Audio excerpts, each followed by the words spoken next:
तौबा करने वाला एक गुनाहगार और रहमत का दरवाज़ा। मदीना मुनव्वरा की गलियों में एक नौजवान इदरीस चलता था। चेहरा देखने में अच्छा, उम्र लगभग 25 साल, लेकिन दिल के अंदर एक बोझ, ऐसा बोझ जैसे सीने पर कोई पहाड़ रख दिया गया हो। इदरीस गुनाहों में डूबा हुआ था। नफ्स की चाहतें, बुरी सोहबत, गलत आदतें, ये सब उसे अंदर से खा रहे थे। हर नमाज का वक्त आता, अजान की आवाज़ हवा में गूंजती और इदरीस का दिल दो टुकड़ों में बंट जाता। एक आवाज़ उसके अंदर कहती, चल नमाज पढ़, तौबा कर, अल्लाह रहम करने वाला है। और दूसरी आवाज़ कहती, तू कौन होता है नमाज पढ़ने वाला, तू इतना गुनाहगार है कि मस्जिद की दहलीज भी तुझे नहीं पहचानती। वो उसी दूसरी आवाज़ को सच समझ लेता और अपना सिर झुकाकर गुनाह के रास्ते चल पड़ता। लेकिन हर रात जब वो सोता तो दिल उस पर भारी होता।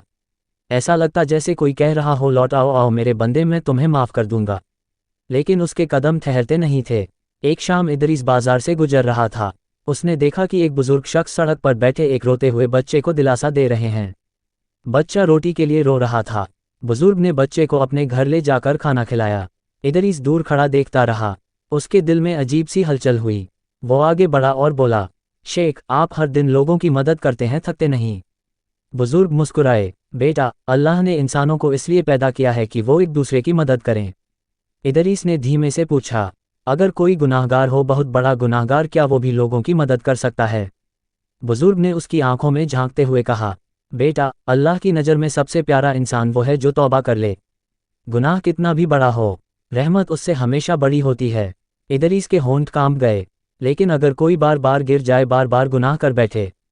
बुजुर्ग ने उसका हाथ पकड़कर कहा, कोई समुद्र गंदा नहीं होता सिर्फ इसलिए कि एक आदमी ने उसमें मिट्टी डाल दी। अल्लाह का रहमत का समंदर भी ऐसा है।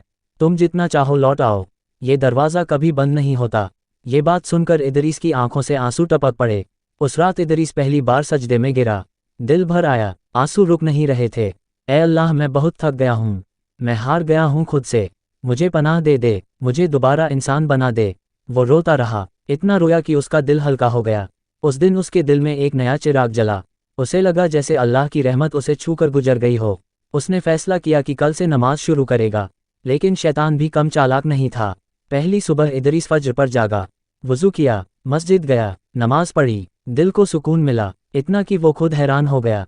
लेकिन तीसरे ही दिन वो अपने पुराने दोस्तों के साथ बैठ गया और गुनाह फिर हो गया। इदरीस की दुनिया टूट गई। उसने खुद से कहा, देखा, तू तौबा के लायक ही नहीं था। उस रात वो नमाज भी नहीं पढ़ सका। दिल में अजीब सी बेचैनी थी। उसी रात उसे ख्वाब में एक रास्ता दिखा, एक अंधेरा जंगल और एक रोशनी का छोटा सा बिंदु दूर चमकता हुआ। इदरीस रोशनी की तरफ चला, लेकिन हर कदम पर कांटे चुभते, पत्थर गिरते, रास्ता टूटता, लेकिन रोशनी वहीं थी, इंतजार करती हुई। जब वो रोता रोता करीब पहुंचा, उसे लगा जैसे कोई आवाज़ कह रही हो, जो मेरे तरफ एक कदम चलता है, मैं उसकी तरफ 10 कदम चलता हूँ। इदरीस चौंककर उठ गया, दिल तेज धड़क रहा था। उसने खुद को समझाया, अगर गिर गया हूँ तो उठना भी मेरी ही जिम्मेदारी है। वो फिर सजदे में गया और तौबा की। 5वां हिस्सा, धीरे धीरे बदलता दिल। इदरीस ने अपनी जिंदगी बदलनी शुरू की। नमाज पाबंदी से, मस्जिद का माहौल, बुरी सोहबत छोड़ना, कुरान की थोड़ी थोड़ी तिलावत, लोगों की छोटी छोटी मदद। लेकिन ये सफ़र आसान नहीं था। कभी कभी वो एक नमाज छूट देता, कभी उसका गुस्सा भड़क जाता, कभी कोई पुरानी बुरी आदत याद आ जाती। लेकिन फ़र्क ये था, अब वो हर बार लौट आता था। वो खुद से कहता, इंसान गुनाह करता है, लेकिन मुसलमान गुनाह में टिकता नहीं।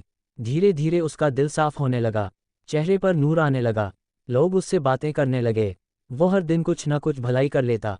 उसका दिल अब हल्का था, जैसे कोई बोझ उतर गया हो। एक दिन इदरीस बाजार से लौट रहा था। पुराने दोस्त उसे मिले, चल आज रात वही पुरानी महफिल लगाते हैं, उन्होंने कहा। इदरीस का दिल कांप गया। उसे लगा जैसे पुराने दरवाजे फिर से खुल रहे हैं। वो कुछ पल के लिए रुक गया। शैतान ने फुसफुसाया, बस आज की रात फिर तौबा कर लेना। लेकिन उसी वक्त उसे वो बुजुर्ग याद आए, और वो ख्वाब भी, जिसमें रोशनी उसकी इंतजार कर रही थी। उसने गहरी सांस ली और कहा, नहीं भाई, मैं अब उस रास्ते नहीं जा सकता, मैंने अपने रब से वादा किया है। दोस्त हंस पड़े, अब तू मौलवी बन गया है क्या? लेकिन इदरीस मुस्कुराया और आगे बढ़ गया। उस दिन उसने महसूस किया कि असली तौबा वही है जिसमें इंसान पुराने रास्तों पर लौटना छोड़ दे। एक रात इदरीस एक गरीब परिवार को खाना पहुंचाकर लौट रहा था। अचानक उसका पैर फिसला और वो पहाड़ी की ढलान से नीचे गिर गया। शरीर पर चोटें आईं, सांस भारी हो गई। उसे लगा कि शायद उसकी मौत का वक्त आ गया है। उसने आसमान की तरफ देखा, या अल्लाह, अगर आज मेरी मौत है तो मुझे ईमान की हालत में उठा ले। उसकी आंखें नम थीं, सजदे की हालत में उसके होंठ कांप रहे थे।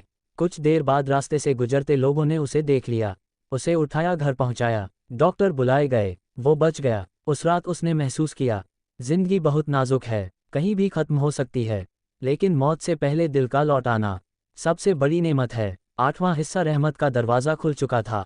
कुछ महीने बीते, इदरीस अब मस्जिद का एक प्यारा नौजवान बन गया था। लोग उससे दुआ करवाते, बच्चे उससे हदीस सुनते, बुजुर्ग उसे अपना बेटा समझते। लेकिन वो खुद जानता था कि वो कोई फरिश्ता नहीं, बल्कि एक गुनाह से लौटा हुआ इंसान है। एक दिन वही बुजुर्ग उससे मिलने आए, उसे देखा और मुस्कुराए, अल्लाह ने तुम्हें वापस बुला लिया बेटे, तुम खुशकिस्मत हो। कुछ लोग उम्र भर गुनाह करते रहते हैं, लेकिन तौबा की तौफीक नहीं मिलती। इदरीस की आंखें भर आई, शेख मैं आज भी डरता हूं कि कहीं गिर न जाऊं। बुजुर्ग ने उसका हाथ पकड़ा, जो गिरने से डरता है वो कभी नहीं गिरता, क्योंकि उसका रब उसे थाम लेता है। इदरीस ने गहरी सांस ली, दिल में एक सुकून उतर गया। साल बीत गए, इदरीस अब एक नेक, नम्र और लोगों की मदद करने वाला इंसान बन चुका था। उसके घर में अक्सर गरीबों का आना जाना रहता, उसके चेहरे पर अजीब सा नूर था। एक दिन उसने अपने दोस्तों से कहा, अगर मुझे कभी मौत आए तो मेरी कब्र पर यह लिख देना, यहाँ वो सोया है जिसे उसके गुनाहों ने गिरा दिया था और उसकी तौबा ने उठा दिया। सबकी आंखें भर आईं। इस कहानी का असली सबक बहुत गहरा है, कोई भी इतना गुनाहगार नहीं होता कि अल्लाह उसे माफ़ न कर सके। तौबा करना मुश्किल नहीं, उस पर टिके रहना मुश्किल है। अच्छे रास्ते पर चलने में गिरना भी पड़ता है, लेकिन फिर उठना ही असली जीत है। अल्लाह हर उस इंसान को पसंद करता है जो बार बार तौबा करता है। शैतान का सबसे बड़ा धोखा यही है, तू इतना गुनाहगार है कि तुझे माफ़ नहीं किया जाएगा। लेकिन हकीकत ये है, अल्लाह की रहमत हर गुनाह से बड़ी है।